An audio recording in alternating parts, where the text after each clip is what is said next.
Hello everyone, আসসালামু আলাইকুম। কেমন আছেন সবাই? আশা করি সবাই খুব ভালো আছেন। তো আমরাও খুব ভালো আছি। তো চলে এলাম সে নিউ একটা ব্লগস নিয়ে। তো আজ হচ্ছে শনিবার সকাল, এখন বাজে 9:30। তো 9:30টার থেকেই আমি আমার ভিডিওটা স্টার্ট করলাম। ঘর দৌড়ে পরিষ্কার করা হয়ে গেছে, কাপড় গোছানো হয়ে গেছে, বাসন মাজা। আমার কর্তাবাবু টিফিন খেয়ে কাজে চলে গেছে। যে কী টিফিন খেয়েছো শোনো? আলু ভাজা আর রুটি। আলু ভাজা রুটি করেছিলাম। একটা জিনিস দেখাই, যে এই ল্যান্সি গোল্ডির বাচ্চাগুলো সারা রাত আমাকে ঘুমাতে দেয় না। ঠিক আছে, ওরা সারা রাত এইখান ওখান ঘুরে ঘুরে বার হয়, তার জন্য আমাকে ঘুমাতে দেয় না। আর পেটির মধ্যে তো ওদের রাখা অভ্যেস করাইনি। আর তারপরে এই গরমে তো ওরা পেটিতে থাকতে পারতো না। ঠিক আছে, এই একটুখানি খাটে তুলেছি, ঘুমাচ্ছিল। খাটে তুলেছি বলে মানে যতক্ষণ এসি চলবে ততক্ষণ ঠিক আছে, আর পাখা চললেও ঠিক আছে। পাখা এসি কিছু বন্ধ থাকলে কুঁই কাঁই শুরু করে দেবে। আর খাটে রাখলে হবে না, মেঝেতে শুইয়ে দিতে হবে, তাহলে ওরা ঠিক থাকবে। দেখবেন, দেখাচ্ছি। মেঝেতে যদি রেখে দিই দেখবেন ঘুমাচ্ছে। খাটে রেখেছি বলে ঘুম নেই, কিচ্ছু নেই, ঘুরে ঘুরে বেড়াচ্ছে। রাগ দেখাচ্ছি, চলো। এরম ছাড়তে হবে, চুপ। এই যে কুই করছে, যে তুই করছে, তুই কুই ঠিক হয়ে যাবে এবার। পাখা চালিয়ে দিতে হবে, পাখাটা একটু বন্ধ করেছি। পাখাটা চালিয়ে দাও তো বাবা। এই দেখুন, শান্ত হয়ে যাচ্ছে আস্তে আস্তে। কিরমভাবে ঘুমাচ্ছে, এখন ঘুমিয়ে নিচ্ছে, রাতে আমাদের জ্বালাতন করবে। কি ল্যান্সি? আমার ল্যান্সি মাটাকেও জ্বালাতন করে, আমাকেও করে না? তোমাকে করে তো জ্বালাতন, বাবুরা করে তো। কাপড় কাচা হয়ে গেছে, কাপড়গুলো মেলবো। এখানে বাডুকে দেখুন, এই মাগুর মাছটাকে দেখে চিন্তায় পড়ে গেছে। ল্যান্সি করলি তো একটু আগে আরেকটা মাছ পড়ে গেছিলো, তাদেরকে একেবারে চেল্লা মিল্লি কোথার থেকে এলো এরা। ওদের একদম অভিযোগ এখানে এসে কেন ঘোরাঘুরি করছে। এই যে ল্যান্সি একটু আগে হচ্ছে একটা এই কই মাছ পড়ে গেছিলো, ওর নাকে এসে লেগেছে। এখান থেকে নাক থেকে সাইড থেকে রক্ত বাড়ছিলো, বারবার সরাচ্ছি তাও কোনো এ নেই, ও বারবার শুকতে যাচ্ছে, দেখতে যাচ্ছে। তো এখান থেকে আমি দুটো কই মাছ ধরে নিচ্ছি। তো হাত দিয়ে ধরতে গেছি, আমারও হাতে কাঁটা ফুটে গেছে। তো আমি আমাদের অ্যাকোরিয়ামের মাছ ধরি যেই জালটা দিয়ে, ওই জালটা দিয়ে আমি এখন ধরছি। তো ছোটোগুলো নেবো, বেশি বড়গুলো দেখুন বারবার বড়গুলোই উঠছে, বড়গুলো আমি নেব না। তো এই মাছগুলোর পেছনে আমি যুদ্ধ করছি মারার জন্য।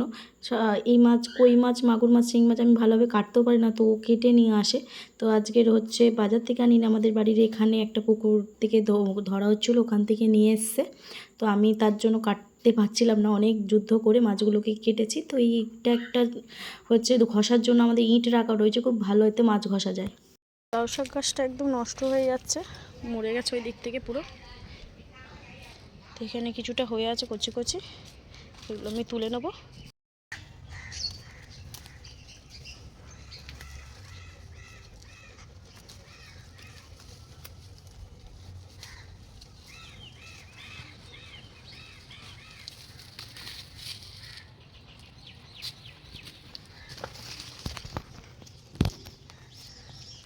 এই যে অল্প একটুখানি লাউ শাক এনেছি, কেন ওর জন্য করবো।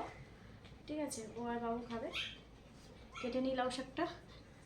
মানে একেবারে স্নান করে এসে, মাছ ধুয়ে আঁচটে গন্ধর জন্য স্নান করে এসেই একেবারে শাক করতে বসে গেছে, এবার রান্না করব। লাউ শাকটা কাটছি আর দেখছি যে এত সুন্দর কচি শাকটা। লাউ শাক খেতে তো আমি খুব ভালোবাসি, তো আমার পছন্দের শাক হচ্ছে লাউ শাক। কিন্তু মাছের ঝোল দিয়ে করলে তো আমি তো খাবোই না, কেন আমি কই মাছ খাই না। তো আয়ানকে বললাম, আয়ান তুমি আর পাপা মিলে কই মাছ খাবে। আয়ানও খেতে চায় না, ওকে জোর করেই খাওয়ানো হয়। তো ও বলছে কি যে না আমি খাবো না, তাই জন্য আমি কী করলাম, অল্প একটুখানি শাক তার থেকে আবার একটু চচ্চড়ি করবো বলে তুলে রেখে দিয়েছি, আর একটুখানি ওর জন্য কই মাছ দিয়ে ঝোল করে দেবো। ও খেতে এইগুলো খুবই ভালোবাসে, আদা জিরে বাটা দিয়ে ঝোল করব। তো আমাদের এখানে এবারে যত কিছুই শাক সবজি বসানো হয়েছে কোনো কিছুই হয়নি, কেন কলা গাছ ছিল, তার জন্য কলা গাছগুলোও আমরা কেটে দিয়েছি। কেন এবারে যত কিছুই গাছ বসিয়েছি না, সবাই বলে কি যে কলা গাছের জন্য হচ্ছে না, কেন কলা গাছ নাকি মাটি নষ্ট করে দেয়। তাই এবারে তাই জন্য কোনো সবজি বলুন কোনো কিছু হয়নি। যাও একটুখানি এই কুমড়ো গাছটা আর লাউ গাছটা হয়েছিল, তার মধ্যে কি হলো, কুমড়ো গাছগুলো গরমের জন্য মরে গেল, লাউ গাছগুলো গরমের জন্য মরে গেল। আজকের আমি প্রেশার কুকারে শাক চচ্চড়ি বসাচ্ছি, আমি নিজেই হাসছি যে প্রেশার কুকারে তরকারি তরকারি বসাচ্ছি। আর এই প্রেশার কুকারটা হচ্ছে 2 লিটারের। আমি ভাবছি আমি নাড়বো কী করে, তো একটুখানি আলু আর একটু হচ্ছে বেগুন দিয়েছি, 5 ফোড়ন দিয়েছি আর একটু হলুদ দিয়েছি।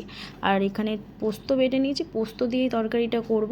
এখানে শাকগুলো দিয়ে দিচ্ছি। আর আমি নিজে ভাবছি আমি নাড়বো কী করে একটা, তাই জন্য ভাবলাম সিটি মেরে নিলে তাহলে একটুখানি শাকটা কমে যাবে, তারপরেই আমি একটু নাড়তে চাড়তে পারবো। এই যে এখানে প্রেশার কুকারে সিটিও বসিয়ে দিয়েছি। ঠিক আছে, প্রেশার কুকারে সিটিটা পড়ুক। তারপরে এখানে মাছের ঝোলটা ফুটে গেছে, এবার মাছগুলো দিয়ে নিলাম। আর গাছের দেখবেন কোনো কিছু ফল বলুন, সবজি বলুন, যাই কিছু হয়, মানে কাউকে দিতে গেলে খুবই একটা আনন্দ লাগে যে নিজেদের গাছের মানে একটা সবজি হয়েছে এরকম। আমার তো বিশাল আনন্দ লাগে। তো এর কথা বলতে বলতে শাক আর মাছের তরকারিটাও হয়ে গেছে। এখানে আমি হচ্ছে কি একটু 2টো শুকনো লঙ্কা আর পেঁয়াজ ভেজে নিচ্ছি। আলু মাখা ঝাল ঝাল করে করব, কেন এখানে শাক চচ্চড়ি রয়েছে, ডিম সেদ্ধ করেছি আর আলু মাখা। আর কালকে রাত্রিবেলা ডাল করেছিলাম, অল্প একটু ডাল রয়েছে, ওই দিয়ে আজকের আমি আর আয়ান খেয়ে নেবো। আর এটা হচ্ছে আলু মাখার ডাল, হচ্ছে আমাদের দুজনেরই ফেভারিট। এত ভালোবাসি যে ধারণার বাইরে। আমাকে একটু আলু মাখার ডাল আর আচার দিলে আমার পুরো ভাত খাওয়া যাবে, মানে যেদিন মানে একটু বেশি খাওয়া হয়ে যায়, বেশি।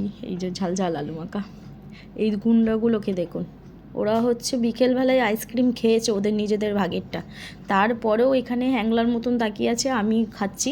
মানে আইসক্রিম ওদেরকে ছাড়া খেতেই কেউ পারবে না। আইসক্রিম মানে সে যতই শত্রু হোক, আইসক্রিম দেখলেই ও তার পেছন পেছন ঘুরে বেড়াবে আইসক্রিম খাওয়ার জন্য। এত বদমাইশ, আইসক্রিম খেতে এত ওরা ভালোবাসে।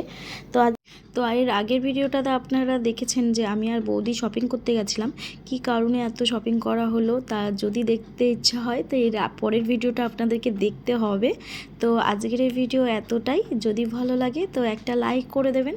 আর যারা যারা এখনও পর্যন্ত আমার চ্যানেলটা সাবস্ক্রাইব করেননি, তো আমার চ্যানেলটা যদি ভালো লাগে তো সাবস্ক্রাইব করে দেওয়ার জন্য অনুরোধ থাকলো। তো আজকের এই ভিডিও দেখার জন্য অসংখ্য ধন্যবাদ। তো টাটা।